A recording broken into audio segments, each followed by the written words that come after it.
There he is, Sean Russell, up to 10 points. Nazir couldn't get the shot away that time. Good defence from the Aussies. Dean slaps it away. It's a Kuwait ball. Bit of a block shot there, I think, was it, to Adam Dean? So you get a touch on that? Well, there's 5 seconds on the shot clock. And the shot certainly didn't hit the ring. It's got to go up from Nazir. He's a long way out. It's going to miss. Bit of tiredness creeping in there, perhaps. He's a bit short.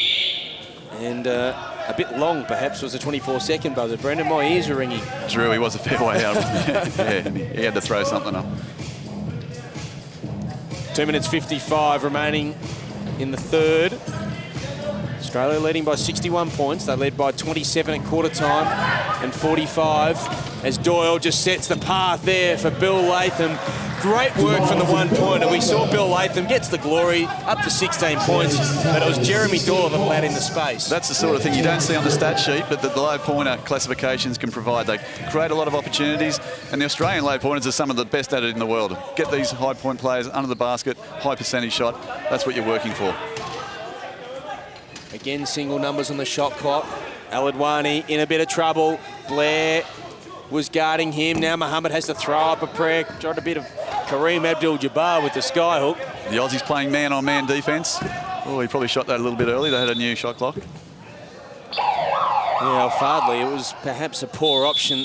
There's a timeout that's been called by Kuwait. And the timeout's been called by the Kuwaitis. And he acknowledges perhaps the error there. Isa Al-Fadli, 37 years of age. As the Aussies roll in to their timeout, they'll be addressed by Ben Ettridge, and we're going to listen in. Hey, that was last there. It was perfect. You took the big, then when the bigs got there, you got out of the way and let them do their job. Excellent. Now, we've got to apply a little bit of IQ here, all right? Turn the lefty, we protect on the front of him, but he shoots on the back of his head. He's shooting from there. So where do we need to apply the pressure? From behind. So, yes, we need someone at front. We don't need another guy from the front. We need someone getting around behind and just taking that rhythm away on him, all right? So get to the side of him and get your hand in it where he's trying to bring the ball back. Get your hand in there, all right? Get your hand in there. Push hard, then patience. You take control of the ball. What you want is what we get in offense, all right? Let's go.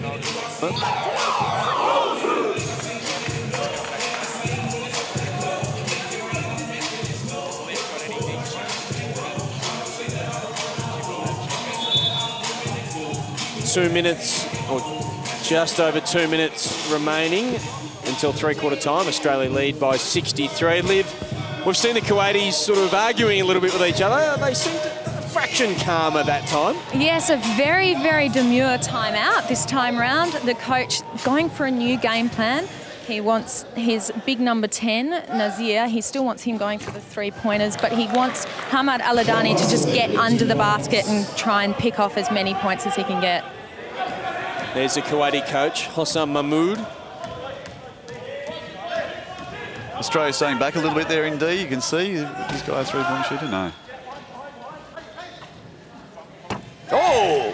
Yusuf Nazir with another basket. He's up to 11 points. Clearly the prime mover at the offensive end for the Kuwaitis. Beautiful touch, just regained his balance and shot over the hand from Sean Russell. Yeah, nice shot there from Kuwait. Good stuff, good to see. Australia a long way from home. There was a loose ball. Now only 8 seconds on the shot clock. Russell, now 5, needs to be quick. He hasn't been shy shooting it. Latham's in best position for the offensive rebound. Bill Latham leads all scorers. He's got 18 points. A bit of a coach killer there. The Kuwaiti coach won't be happy about that. Just barely rolled into the middle of the key, got an offensive board straight back in. Good play from Bill, though, on the other side of the coin. It's been impressive, Latham. 5 assists to go with his 18 points. He's a 4-point classification, so his job is certainly to get in under the basket, score and rebound. As a long shot goes up from Alenzi rather. Latham, another assist perhaps to Deans. Adam Deans has 12 points now. Just missed once. Very impressive performance from Adam. One of the rookies on this team, finishing very well under the basket. That's what he's here for. He's doing a great job. Nazir wants his left hand. Doyle's going to do anything to stop him getting it. So too will Russell. Doyle's down court, but Latham is there. He's the better option. And there is three-quarter time. They ran out of time. The Aussies ran out of time. But it will not matter significantly at the end of this game because the Australians have this well in hand. Australia 86, Kuwait 19 at three-quarter time in the opening match of the Asia-Oceania Championships. Brendan Dowler is with me in commentary. And Brendan, let's have a look at some of the stats from the game. The Aussies well in front in every statistical category, in every positive statistical category, I could say, or should say, because the turnovers obviously going the way of Kuwait. Yeah, well, that's the one statistic that you don't want to be winning. But yeah, Australia clearly a class above here. You know, gold medalist from Beijing, ranked first in the world. And the one stat that, yeah, Australia have got 100% three-point shots there. And just Kuwait, one attempt, though, because they've been able to just really take most of their shots from pretty close to the basket. Yeah, and obviously you want to get those high percentage shots, get under the basket, get your high pointers finishing that for you. The player who we've been most impressed with from the Kuwaiti side of things has been number 11, Yusuf Nazir, number 10. Yusuf Nazir, he's got 11 points in the game so far. He's gone very well. He's really had a go, and as all the Kuwaitis have. But yeah, you see he's finished off a few nice baskets there. So it's a shame that he's their only real option, though. I mean, if Kuwait had another option or two to go to, they might stretch the Australian defence and it might be a different matter. But at the moment, that's what they've got to work with, and he's trying his heart out there for his country. He certainly is, but as we've seen a little bit of an example of a couple of times down the court, he started the game in a hurry with a three-point basket, and he's had some nice touch. There is the Kuwaitis, and Bill Latham's involved. He's been brilliant, leading all scorers, 18 points. Oh, great job from Big Bill. There's not much more we can say about Bill. There he is with another steal. 6 points, 6 assists and 4 rebounds as well. There's one of his assists, passing it into Sean Norris. Just racking up the stats. And a pretty good job there from Bill Latham. Australia 86, leading Kuwait 19. As we see Latham roll in for another basket. The fourth quarter's underway here at the Dandenong Basketball Stadium. They've judged there that Bill changed his lane. You can see he was going straight down court and he turned across, and that's why it's an offensive foul on Bill Latham. A little bit hard to understand that call sometimes, but that's what the referees are judged in this situation. Well, as we said just before three-quarter time, or just at three-quarter time, it's probably not going to make a significant difference to the game, because Australia leading by, well, how's my maths, Brendan? It's 67. Sounds good. Gee, the crash on the iron. There's the shot from Al-Adwani. Misses. Australia looking to keep their standards up, though. They won't want to have turnovers. They want to keep their shooting percentage up. They want to be winning the rebounds. They want to just keep getting their play, getting their structure and their offense right here, as we can see. Here's Russell from the Wollongong Rollerhawks. Bullet-like pass into Latham. Gets his rebound stats up, but unfortunately his field goal percentage drops a little bit. Just his third and fourth blemish for the match. 8 for 12 from the field for Latham. They've got a chance here to make amends with the inbound by Yannick Blair.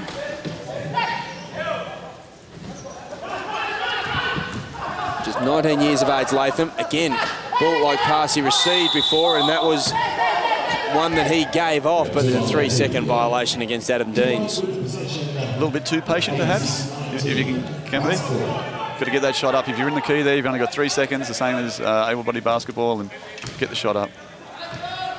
We'll be mentioning a lot, Brendan, about the high percentage play from the Aussies and the fact they've been able to get a lot of their shots from close to the basket.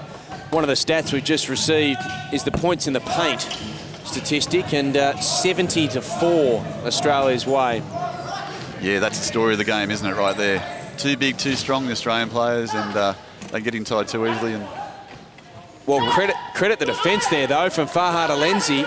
He just got in the way of Deans and forced him to shoot from a little bit further out, and Deans missed a couple of attempts. Now Blair. Nice pass inside. To Deans. Deans is up to 14 points. As we see the pretty relaxed Australian bench.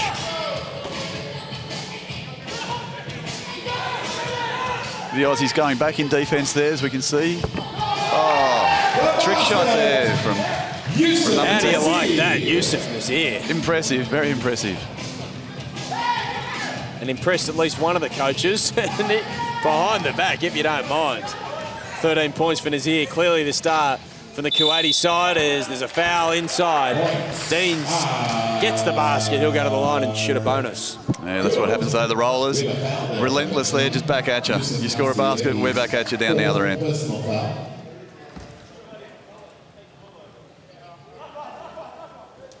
Adam Deans with Monica. Adam Deans, 21 years of age. He plays for the Perth Wheelcats, as we discussed earlier. Latham plays for the Wentworth Wheel Kings, who finished runner-up for the Wheelcats in the National League this season. Justin Eveson probably looking more relaxed than most. The Sandy Blythe International Player of the Year for 2008. Nazir misses. Eason's day is clearly done. He's just sitting with a towel around himself. Yes, I don't think he'll be called on again tonight. Very young team on the court at the moment, actually. I don't know what the average age would be, but I think there's 4 under 23 players there, and JD's only about 25 himself, I think. Spot on. Very young team that Coach Ettridge has got out there, so giving Everson and some of the, dare I say it, older players a bit of a rest. Here's Muhammad. We've mentioned before, the oldest man in the tournament, and he took an age to get rid of that ball. In the end, Blair just snuck in and stole it. Here's Russell, and pretty heavy contact. Alenzi's called for the foul. Yeah, Russell drew the foul very well there, saw the player next to him, took it to him, and yeah, got the foul, got the call. His second personal foul. Muhammad just being expressive as he has been right throughout the match. He's played some pretty big minutes, Nazar Muhammad. He's going very well. I mean, he's on the top side of 40 there, so he's still out there, he's still trying, he's still showing all the passion you would expect when someone represents their country. Well, himself, Yusuf Nazir, number 10, who we've spoken quite a bit about, and Hamad Al-Adwani, number 14, actually haven't had a rest all match. There you go. That's impressive in itself. To be pushing at international wheelchair basketball is pretty tough on the body. It's a very hard sport. You're pushing up and down, your arms all day. You use your arms to push, you use your arms to shoot, you use your arms for everything, obviously. Stating the obvious there, but you know, these old blokes doing very well from Kuwait to still be out there and matching it, well, trying to match it with the Australians up and down the court. Oh, Yusuf Nazir, he just gets stronger as the game progresses, up to 15 points. 93 plays 23. Latham inside to Deans. Misses. Fights with Russell for the rebound. Russell has a better angle. Puts it away. Under the basket again, the Rollers. There's Hamad Al-Adwani, one of the players that hasn't subbed out. Interesting, Brendan, he was actually at the Beijing Paralympic Games in track and field, and he was actually the flag bearer for the Kuwaiti side as well. So won a couple of medals, won a couple of silver in Athens, in Beijing rather, and a gold in Athens as well in the track and field event. So a pretty talented sportsman all round. Yeah, congratulations to him on his success in the other sports there, and obviously that's why he can push all day up and down the court. He hasn't had a break, so he's got the background for it, coming from some track and field. Adam Deans, 20 points now to lead all scorers. It was interesting when we did the Rollers World Challenge, we had a chat to Troy Sachs about exactly that, the strength that you need, and he said as Nazir fires for 3, it's off target, Latham with another rebound. He said when he first got in the chair and started playing wheelchair basketball, he didn't have the strength in his arms to actually shoot the ball up and hit the ring. And obviously after pushing the chair, he said after pushing the chair back and forth to and from school every day for a couple of years, he certainly got that strength in his upper body, and now Troy Sachs, of course, has played almost 300 games for Australia and is our most decorated, up there with Justin East, and Paralympian or most decorated wheelchair basketballer. Yeah, everybody starts at that same level, and yeah, when you first get in the chair and you're trying to shoot the ball up to the basket, your arms get tired very quickly, but you know, over time you train, you spend hours on the court, and these guys really put in, and that's what makes them the best players in the world. They can push up and down, but still have that fine touch for shooting. Number 6 just ticked into the game there for Kuwait, Mohammed Al-Gharib. His first minutes in the match, 15 years of age. And he also has a background in track and field. He's just been at the World Junior Championships in Switzerland, where he won a couple of medals for Kuwait as well. And he's going to get a chance here. How quick is he? Let's see. How can he reel in this pass? Not quite. Yusuf Nazir set him a task, and gee, look at those spindly little arms on him. Coach Ettridge has gone back to his starters here. That's very interesting. He obviously wants to finish this game strong as well. Doesn't want to let the standards down, and he's got his starters back on there, and let's see how they can finish the last 4 minutes. Oh, no look pass. He's a hard taskmaster, Ben Ettridge. The margin is now up to 76 points as they're just 1 point away from raising the bat to the crowd to salute the century. They're not looking at the scoreboard, I dare say. Look at that beautiful pass there from one of the best players in the world to big Brad Ness, who finishes under his money under the basket, Brad. The Perth connection. They know each other's games, don't they, Eveson and Ness? They certainly do. They've had a lot of games together. Justin Eveson plays professionally in Turkey, has played all over the world. Brad Ness currently playing in Italy, as well as both of them for Perth. They team up here again. They go to Hartnett, the other Perth man, and Hartnett rolls it in. There's the ton-up for the Aussies. Yeah, they're not looking at the scoreboard. They want to execute each offence and each defence to the Rollers standard. I'm sure that's what the coach would be trying to get through to them, and that's what these guys are out there to do. Al-Adwani. Nazir for three again. It's off the money. He calls for the foul. It's not playing backyard rules though, Yusuf. You cannot just call your own fouls. As speaking of backyard rules, or backyard hoop perhaps, Ness just throws the Hail Mary up to Eveson, but it wasn't good enough. Just the 10th turnover for the Aussies. That's probably as many as they'd want to get to. I don't know what their targets are for this game, but typically over 10, there might be a few words. 78-point margin.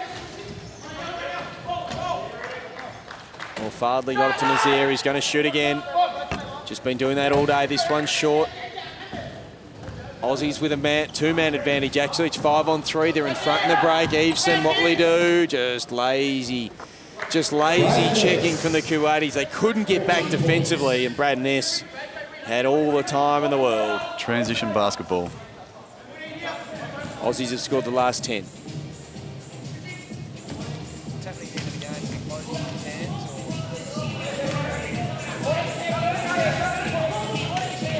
The Aussies playing man-on-man defence there. Fardley, Al-Adwani, he's just trapped. He went into the forest there. They've got to get the shot up. 2 seconds on the shot clock. Another turnover against the Kuwaitis. Poor old Hamad Al-Adwani. He looked up. He thought he was free for a split second. Justin Eveson closed down the space. As painful as that is for Kuwait, that's what Australia are trying to do. They're really trying to execute every offence and defence to their standard, and you can see that there. It's an 80-point margin. Michael Hartnett down there. Obviously did some hard work to get Brad Ness in under the basket for the high percentage shot. Good work, Mikey Hartnett. As Mohammed Al-Gharib needs a hand getting back in his chair. He is a double amputee. And so both of his legs are amputated at the hip, and so he was just below the hip, rather. So he just needs a bit of help getting back into the chair. All players are strapped very tightly into their chairs, aren't they, Brennan? Yes, they are. Yeah, you strap yourself in, and the chair is a part of you, really. Yeah? Your body and the chair, you all become one. So normally when you do fall out, you can flip yourself back up. And I guess to say your chair doesn't roll up down there into the court as well. I've seen that occasionally. Well, it's actually amazing when you see the players moving in space without touching their wheels, just swiveling their hips, and that's how they're able to actually guide the chairs. Because I've sat in one a couple of times, and they're very tight fitting around the waistline, aren't they? Yeah, they are. They're all custom made, individually custom made for each individual player. They cost quite a bit of money to get them made, especially for your fit. And each player's got their own little tweaks, and then sometimes it takes lots of years. As Kuwait. Al-Gharib, 2 points, gets the cheers from the Kuwaiti bench. They're thrilled for the young man. 15 years of age on debut. Records a basket in his first 2 minutes of playing time. Down the other end, the defensive job from the Kuwaitis. Well, I was going to say it's not up to scratch, but you can't really say that because that finish was all class from Justin Eveson. It certainly is. I mean, world-class team, world-class players, and that was a world-class finish. 82-point margin again to the Australians. Poor pass from Nazir and the foul from Al-Gharib. Grant Meison's got his game face on. didn't really like the attention from the young man. No, I don't know that the Kuwaitis want to keep fouling too much. I thought they might like to run the clock down a little bit, but stray arm there and judged to have interfered with Grant.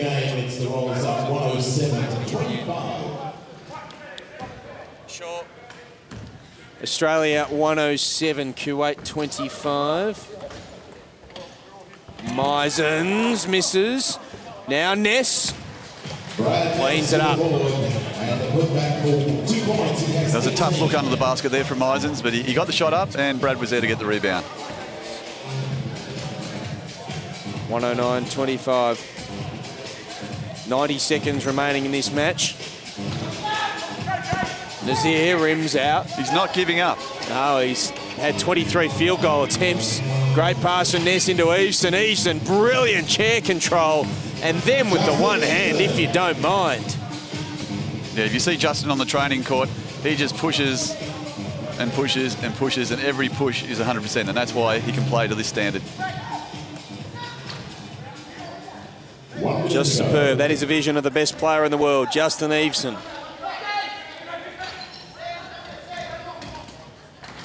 Nazir, he's had half of Kuwait's field goal attempts as Al Gharib once again is out of his chair and he's in a little bit of strife.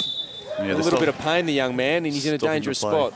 Yeah, stopping the play there. He's deemed to be in danger, player in danger, so they'll stop the play. Or also looks like he's a little bit injured. So. Well, it's interesting, when they were strapping him into his chair earlier on, it didn't seem to actually be doing a great deal, because they were seen to be strapping it around the section of his legs which remain, which, as we saw before, is not a particularly significant amount, and he's actually going off the court now to have a rest. They'll substitute him out. Yes, I did hear some comments before the game where they were asking if he could wear his prosthesis. So he's got some artificial legs, prosthetic, and they were talking or asking if he could put those on, and maybe that was to get some better strapping for him, because as you can see there, there's very little to strap onto, and yeah, he hasn't got very good balance or stability in his chair. So 45 seconds remaining in the match. The matches coming up for Australia across this 5-day tournament. Australia have 2 matches tomorrow, play Malaysia in the morning, and then our match for broadcast tomorrow night is Australia against Japan. On Thursday, the Aussies take on Korea. Friday, they play China, and then the final on Saturday. We would expect the Aussie Rollers to be involved. There's another turnover, a bit of a scrappy finish to the game from both teams, really. There is a satisfied Australian bench. All but 2 players have recorded scores in the game for the Aussies. That's a great effort. He overcooks the shot and he gets the steal back. Not quite. It forced it away from Justin Eveson's possession, but it went off a Kuwaiti chair, and it's going to be an inbound ball to Australia with 10 seconds to go in the match. It's the Rollers number 111 to 25 over Kuwait. Eveson. Pretty heavy collision as Eveson's shot misses.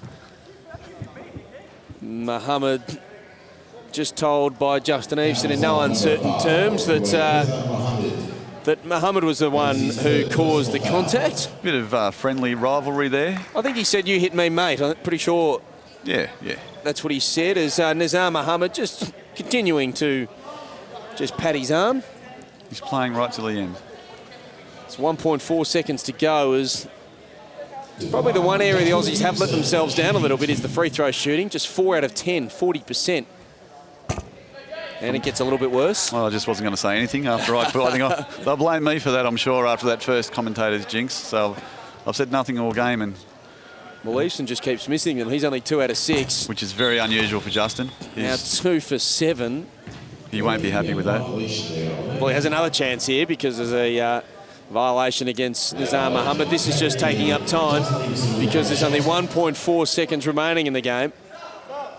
And he's just being told by the referee, strict to the end, as to what the ruling is. You can't go in until the ball's cleared his hands, as Eveson banks it in, much to the delight of his teammates. Whatever it takes to get it in, eh? And that is the end of the game. Time expires in this opening match of the Asia-Oceania Championships.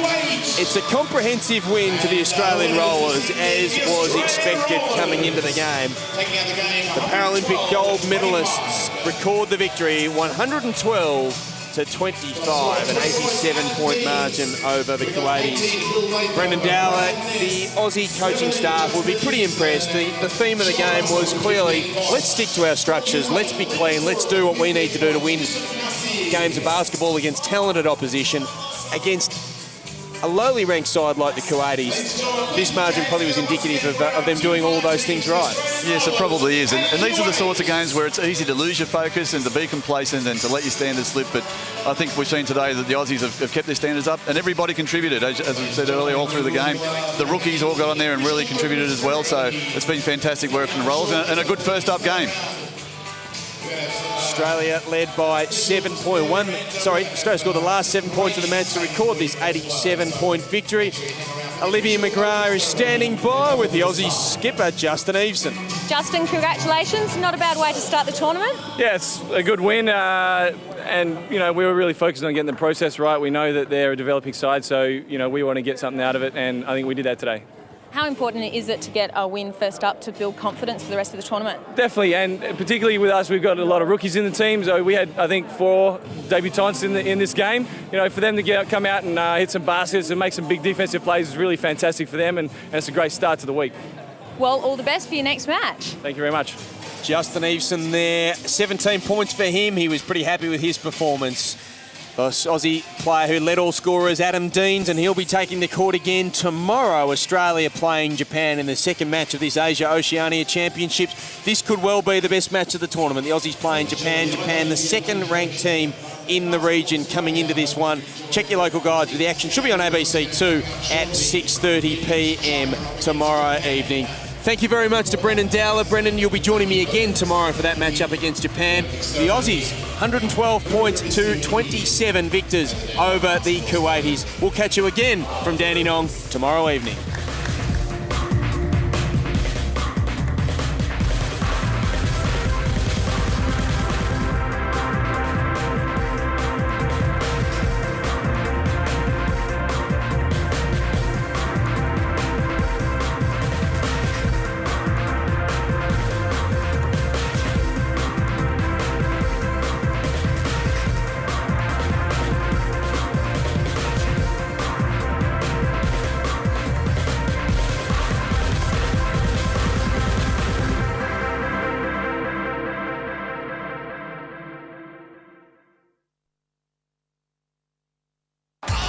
The stage is set for full-on basketball action.